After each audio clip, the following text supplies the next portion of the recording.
দারুণ সুন্দর একটা ঘুম, তারপর একটা একেবারে ফ্রেশ সকাল। তাই সবাইকে জানাচ্ছি একটা নতুন দিনে শুভেচ্ছা। আশা করছি তোমরা সবাই সুস্থ আছো, ভালো আছো আর পজিটিভ আছো। আমরাও বেশ ভালো আছি। আজকের দিনটা একদম এভাবেই রিল্যাক্স করে কাটাবো। আমরা ব্রেকফাস্ট অলরেডি করে ফেলেছি, একটু কফি নিয়ে বসেছি, আশেপাশে ঘুরবো। আজকে কয়েকটা ছোটোখাটো এখানে কিছু স্পট আছে, সেগুলো তোমাদের দেখাবো। খুব বেশি কিছু তো দেখার নেই, আমরা 7 দিন ধরে এখানে ছিলাম। বেসিক্যালি ঘুরে বেরিয়েছি 2 দিন কি 3 দিন হার্ডলি। বাকি সময়টা কিন্তু এই ফিনিকুডুস বিচটার জন্যই মানুষ আসে দূর দূরান্ত থেকে। আর জানো, আমরা যখন এখানে এসছি, এটা তো আমরা অক্টোবরের এন্ডে এসেছি, বিশেষ করে না 2-3 দিন পর থেকেই দেখছি ক্রমশ ভিড় বাড়ছে। তখন বুঝলাম যে নভেম্বর, ডিসেম্বর, জানুয়ারি, ফেব্রুয়ারি না এই জায়গাটায় প্রচুর মানুষ আসে, তারা এই উষ্ণতাটার জন্য। স্পেশালি দেখবে তোমরা যদি স্টাডি করো সাইপ্রাসের ব্যাপারে, তো যেসব দেশে শীতকালে প্রচণ্ড ঠান্ডা, সুইজারল্যান্ড থেকে মানুষ আসছে, নরওয়ে, সুইডেন, ফিনল্যান্ড, এইসব জায়গা থেকে মানুষ আসে একটু উষ্ণতার জন্য। তো এই রোদ পোহানো, এই জন্য এখানে না দেখছি প্রথম 2-1 দিন বেশ মোটামুটি ফাঁকা ফাঁকা ছিল। গতকাল দেখছি আস্তে আস্তে ভিড় বাড়ছে গো। আজকেও একবার সকালবেলা একটুখানি বেরোবো ভেবেছিলাম, তা বেরোনো আর হয়নি, কিন্তু কাল রাতে দেখছি বেশ লোকজন বাড়ছে। তো যাই হোক, আমরা খুব ভালো সময় ঘুরে চলে গেলাম। এখানে যদি আমরা ডিসেম্বরে আসতাম, তাহলে কিন্তু যেরকমভাবে এত শান্তিপূর্ণভাবে ঘুরে বেরিয়েছি সেটা আর পারতাম না।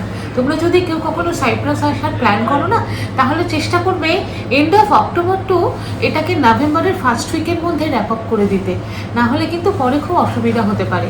এইটুকু সামান্য তথ্য জানিয়ে দিলাম। এরপর এই কফিটা শেষ করে আমরা আবার বেরোবো আমাদের খুব প্রিয় জায়গা ফিনিকুডুস বিচ আর পাম স্ট্রিট। আবার বেরিয়ে তোমাদের সাথে কথা হবে।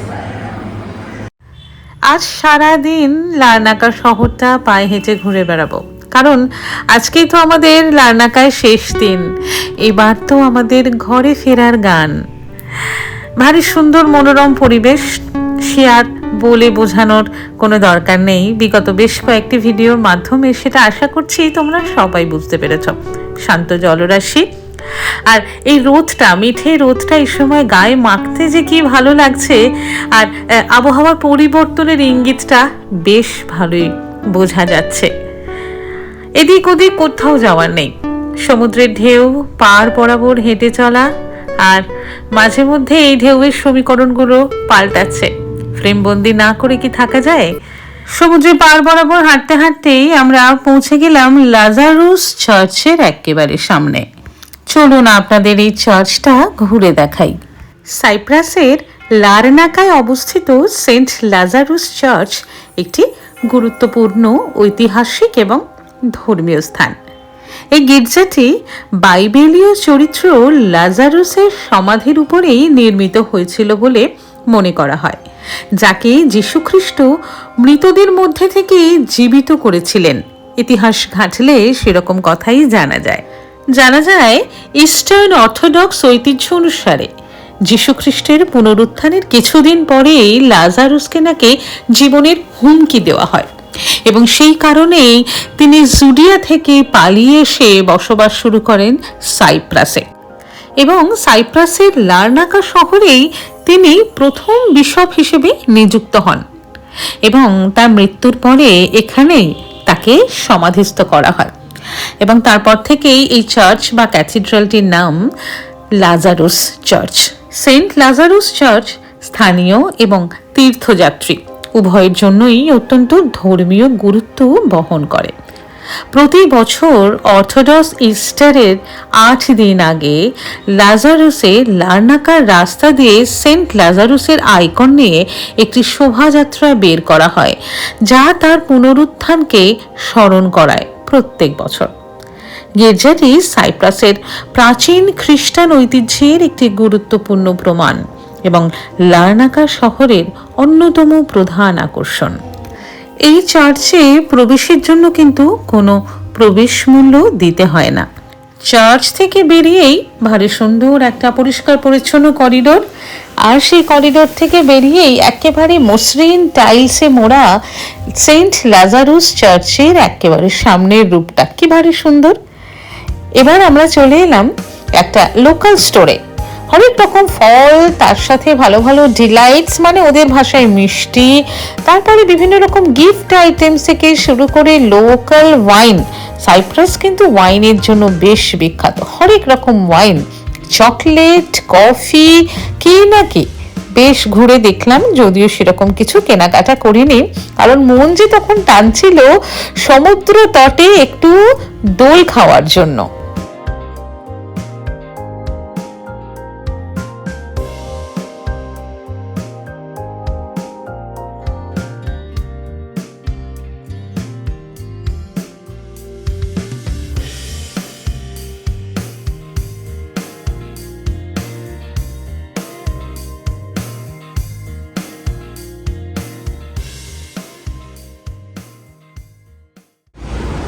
রিল্যাক্সিং ডে, সমুদ্রের ধারে ফুরফুরে হাওয়া, রোদ আছে কিন্তু গরম নেই, নাইস ওয়েদার, রিল্যাক্স করে নিচ্ছি। কালকেই তো আমাদের শেষ, কালকে তো বেরিয়ে পড়তে হবে আবার দেশে ফেরার জন্য, আবার রোজকার লাইফে ফেরা কাজ, তার মধ্যে থেকে একটু অবসর বের করে নিয়ে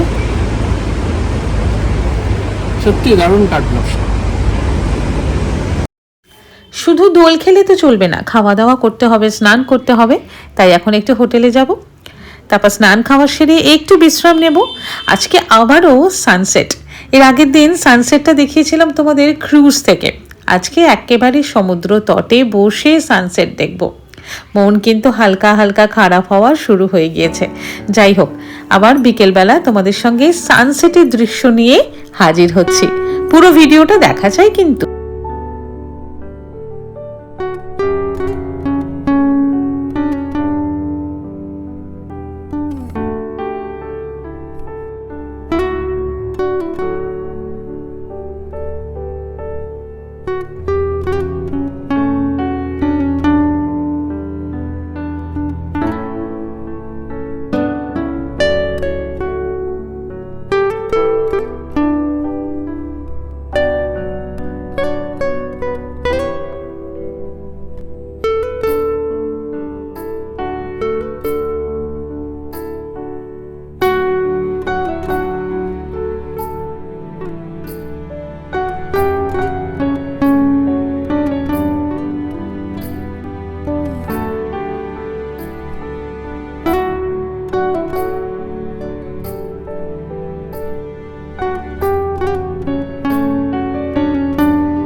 গত রাতে সানসেটের পর আর ভিডিও করতে ইচ্ছে করছিল না, মনটা হালকা হালকা খারাপ।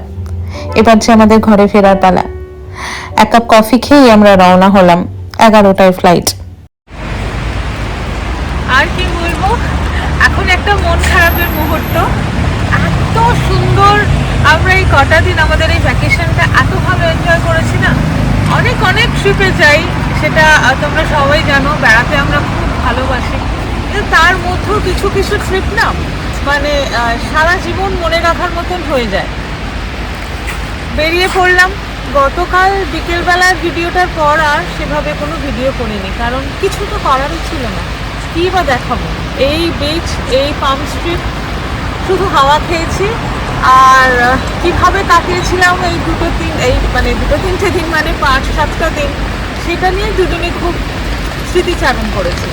এখন বাস ধরবো, এখান থেকে একটা ছোট্ট বাস রাইড, আমরা এয়ারপোর্ট যাব, মিনিট 15 লাগবে। এই পথটা দিয়ে হাঁটলেই সামনে বাস স্ট্যান্ড। তো শেষ অবধি এই পায়রাগুলো সানরাইজের সময় আসে, তো এই কটা দিন না যেন মনে হচ্ছে ওদের সাথেও একটা কিরকম আলাপ হয়ে গিয়েছিল আমাদের। যাই হোক, এই ভিডিওটায় তো শুধু যাত্রা একেবারে কলকাতা পর্যন্ত। প্রথমে এখান থেকে যাব জর্ডানে একটা বড়সড় বিরতি, তারপর সেখান থেকে মুম্বাই, দেন মুম্বাই টু কলকাতা। যাওয়ার কিছু মুহূর্তগুলো ছোটো ছোটো করে অবশ্যই ভাগ করে নেবো। এখন একটু বাস স্ট্যান্ডে যাই। Finally tata bye bye to ভিনিকোডোস বিচ। পাম স্ট্রিট, এই চেনা পায়রাগুলো, চেনা সূর্যোদয় কদিনের হয়ে গিয়েছিল আর কি। তো আজকে এইখানে এই ভিউটা তোমরা এটাই লাস্ট দেখছো, এরপর শুধু এয়ারপোর্ট, লাউঞ্জ এবং আর মন খারাপকে প্রশ্রয় দিচ্ছি না। তার কারণ হলো আমরা কোথাও থেকে যখন একটা ট্রিপ শেষ করে যখন যাই, আমাদের এই যাত্রাপথে মিস্টার নতুন আর একটা ট্রিপের প্ল্যান অলরেডি করেন। ওটা আমাদের দুজনেরই মনকে সান্ত্বনা দেওয়ার জন্য হয়, এবং হ্যাঁ, সান্ত্বনা মানে কিন্তু প্ল্যানটা মিথ্যে হয় না। আমরা সেই প্ল্যানটা কিন্তু আবার এক্সিকিউট করি। খুব শীঘ্রই আবার নতুন আর একটা ভ্রমণের গল্প নিয়ে তোমাদের সামনে হাজির হব। তোমরা কিন্তু দেখতে থেকো, আর যারা এখনো চ্যানেলটা সাবস্ক্রাইব করোনি, করলে আমরা খুব খুশি হব। এখন আমাদের যেতে হবে, টাটা। আমরা তো বেরিয়ে পড়েছি, রিটার্ন জার্নি, বাড়ি ফিরতে হবে। তো এই লার্নাকার যে জায়গায় আমরা রয়েছি, ফিনিকোদুস বিচ, এটা মোটামুটি বলা যেতে পারে, আগেই বলেছিলাম সেন্ট্রাল একটা লোকেশন। তো এখান থেকে এয়ারপোর্ট কিভাবে যেতে হয়, ট্যাক্সি করে তো যাওয়াই যায়, বাসও আছে বেস্ট অপশন। এই যে পাম বিচ রোড, যেটা পাম অ্যাভিনিউ যেটাকে বলা হয়, প্রমেনেড, এটা ধরে সোজা আমরা চলে যাব 10 মিনিট হাঁটা, মানে হার্ডলি হয়তো 800 মিটার হবে সোজা এই স্ট্রেট রাস্তা। ওই এন্ড অফ দিস রোড, মানে এখানে যেটা শেষ হচ্ছে রাস্তাটা, ওয়াকিং স্ট্রিটটা, সেখানে একটা স্টেশন আছে, এটা বলে লার্নাকা বাস স্টেশন। সেখান থেকে বাস নম্বর 425 425 তো এয়ারপোর্ট যায়। আরও বাস আছে, অনেকগুলো বাস যায় এয়ারপোর্ট, 430 আছে, 32 আছে, কিন্তু 425টা খুব ফ্রিকুয়েন্ট যায়। এভরি 30 মিনিটস একটা বাস পাওয়া যায়, সকাল 6টা থেকে রাত 11টা পর্যন্ত। তারপর নাইট সার্ভিস আছে। ভাড়া হচ্ছে পার পারসন 2.4 ইউরো। ড্রাইভারকে টাকা দিয়ে টিকিট কাটা যায়, প্রেফারেবলি ক্যাশ। তো আমরা তো সেই বাস ধরতেই যাচ্ছি। 15 to 20 মিনিটস, এখান থেকে 5 কিলোমিটার হচ্ছে এয়ারপোর্ট, ও চলে যায় ওটা। এটা দ্য বেস্ট অপশন। তো আমরা তো সেই বাস স্ট্যান্ডেই যাচ্ছি। আমরা বাস স্টেশনে পৌঁছে গেলাম, আর এখানে ডিজিটাল ডিসপ্লে বোর্ডে দেখাচ্ছে যে আমাদের এয়ারপোর্টগামী বাসটি আসতে মাত্র 4 মিনিট। বাস যথারীতি এসে গেল, আমরা উঠে পড়লাম, আর একটা জানলার ধারে আরামসে বসে মুঠো ফোনটাকে কিন্তু একেবারে রেডি করে রাখলাম। তার কারণ আমরা জানি এই এয়ারপোর্টে যাওয়ার সময়তেই পড়বে সল্ট লেক বা লবণ হ্রদ, যার জন্য আমরা আলাদা করে আর কোনোদিনও বাস ভাড়া করে এই লবণ হ্রদ দেখতে আসিনি। বেসিক্যালি এখানে দেখার কিছুই নেই, এই পথের ধার দিয়ে হাঁটা। বাস পৌঁছে গেলাম এয়ারপোর্টে। এবার একে একে ফর্মালিটিসগুলো কমপ্লিট করার পালা। লাগেজ ড্রপ করা থেকে শুরু করে সিকিউরিটি চেকিং, এই সব কিছু করার পরে তোমাদের সঙ্গে একটা রান থ্রু এয়ারপোর্টের ভিডিও শেয়ার করি, কারণ এরপরে আমরা ঘন্টা 1.5-2 যে বিরতি আছে, তখন চলে যাব লাউঞ্জে, স্কালা লাউঞ্জ। আর স্কালা লাউঞ্জে ভীষণ সুন্দর খাওয়া দাওয়া, তাই একটা ছোটোখাটো ব্রেকফাস্ট লাঞ্চ মানে ব্রাঞ্চই বলতে পারো, সেরে নিচ্ছি।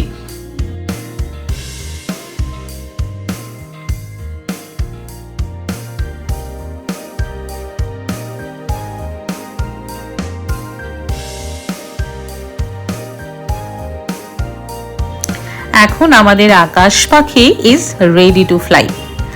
আসার সময় যেরকম লাফাতে লাফাতে নাচতে নাচতে আসছিলাম, এখন ফেরার সময় কিন্তু সমস্ত এনার্জি একেবারে ডাউন। যাই হোক, ফিরতে তো হবেই, না হলে নতুন ভ্রমণের গল্প শুরু হবে কি করে। অনেকটা মন খারাপ, তার থেকেও অনেক বেশি ব্যাগ ভর্তি করা মুহূর্ত নিয়ে, আনন্দ নিয়ে এবার ফিরে যাওয়ার পালা। আমরা প্রথমে যাব জর্ডান, আমাদের ফার্স্ট স্টপ ওভার জর্ডানে, এবং সেখানে কিন্তু ঘন্টা 5 বিরতি আছে। এই মরু দেশের উপর দিয়ে চললাম জর্ডানের পথে। জর্ডানের মাটিতে পা রাখতেই কিন্তু বেশ একটা গরম অনুভূতি হচ্ছিল। যাই হোক, আমার প্রিয় এয়ারক্রাফট রয়্যাল জর্ডানিয়ানকে ফাইনালি টাটা বাই বাই। দারুণ রয়্যাল একটা ব্ল্যাক কালারের এয়ারক্রাফট, আমি লাইফে প্রথমবার চড়লাম। ভীষণ ভালো এক্সপেরিয়েন্স করেছিলাম। যাই হোক, এবার সোজা কিন্তু রয়্যাল জর্ডানিয়ানের লাউঞ্জে। আমি কথা দিয়েছিলাম ফেরার সময় তোমাদের রয়্যাল জর্ডানিয়ান লাউঞ্জটা পুরোটা ঘুরে দেখাবো। এখন তাই কোনো কথা বলছি না, তোমরা চুপটি করে আমার সঙ্গে এই রয়্যাল জর্ডানিয়ানের ট্যুরটা এনজয় করো।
যখন আমরা আম্মানে পৌঁছালাম তখন 12:30 বাজে, দিনের আলো খটখট করছে। আর এখন দেখতে পাচ্ছি লাউঞ্জে আলো জমে গেছে। এখানে সময় এখন কটা বাজে? 6:15। ভারতীয় সময় এখন 9:30। তো এখনও আরও ঘন্টা দেড়েক ওয়েট করবো, তারপর আমাদের ফ্লাইট। তো অনেকক্ষণ ভিডিও করিনি, খুব সুন্দর একটা রেস্ট নিলাম, খাওয়া দাওয়া হয়েছে, খাওয়া পান করা সবই চলছে। ক্লান্তি সেভাবে নেই, একটু মন খারাপ, ট্রিপটা শেষ হয়ে যাচ্ছে। তবে স্টিল আমাদের ট্রিপে প্রত্যেকটা মোমেন্টসকে আমরা খুব এনজয় করি দুজনে মিলে। বিকজ আমার মনে হয় একটা ট্রিপে প্রত্যেকটা মুহূর্তকে সব মুহূর্ত ফ্রেমবন্দি করা যায় না। সেই আমরা 6 থেকে 6.5 ঘন্টা একটা লাউঞ্জে বসে আছি, কখনোই না প্রত্যেকটা মুহূর্ত, বা আমরা যখন ভূমধ্য সাগরের তীরে 6 ঘন্টা 7 ঘন্টা বসে আছি হাওয়া খাচ্ছি, তার সব মুহূর্ত ধরলে তাহলে আর ব্লগ শেষ হবে না। কিন্তু প্রত্যেকটা মুহূর্তকে আমরা খুব এনজয় করি। আর বারবারও বলি যে এই যে সময়টা কাটাই আমরা, সেই সময় আমরা আমাদের পরের ট্রিপের প্ল্যান করে ফেলি, এবং তারপরে যখন সেই ট্রিপটা আমরা এক্সিকিউট করি তখন তার একটা আলাদা মজা থাকে। তো সেটাই এতক্ষণ ধরে আমাদের চলছিল। তো আমাদের নেক্সট ট্রিপ কোথায় সেটা আমরা অবশ্যই তোমাদের এই সাইপ্রাস পর্ব শেষ হয়ে যাওয়ার পরে অবশ্যই জানাবো। নয় ছোট শর্টসের মাধ্যমে জানাবো, তার জন্য চোখ রাখতে হবে লাইভ ক্যামেরা অ্যাকশন আর মনু ভট্টাচার্যার ফেসবুক পেজে।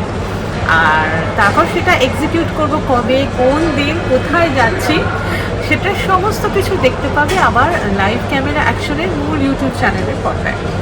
কারণ আমরা দুজনেই ভীষণ ভ্রমণপ্রিয়, আর এটা আমাদের অক্সিজেন। তো যাই হোক, অক্সিজেন এখনো আমরা নিচ্ছি, খুব খুব ভালো কাটছে এখনো। একটা জায়গা থেকে যখন বেরিয়ে আসি সেই জায়গার জন্য একটু তো মন খারাপ সবার হয়, কিন্তু আমাদের মন খারাপটা একটু কম হয়, কারণ আমরা জানি যে একটা ট্রিপ শেষ না হলে পরের ট্রিপটা আমরা শুরু করব কেমন করে।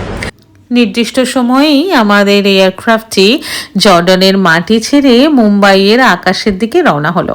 আমরা একটু অর্গানাইজ করে নিচ্ছি, উই আর অন বোর্ড। আমাদের এবারে এর ভ্রমণের গল্পটি এখানেই ফুরলো।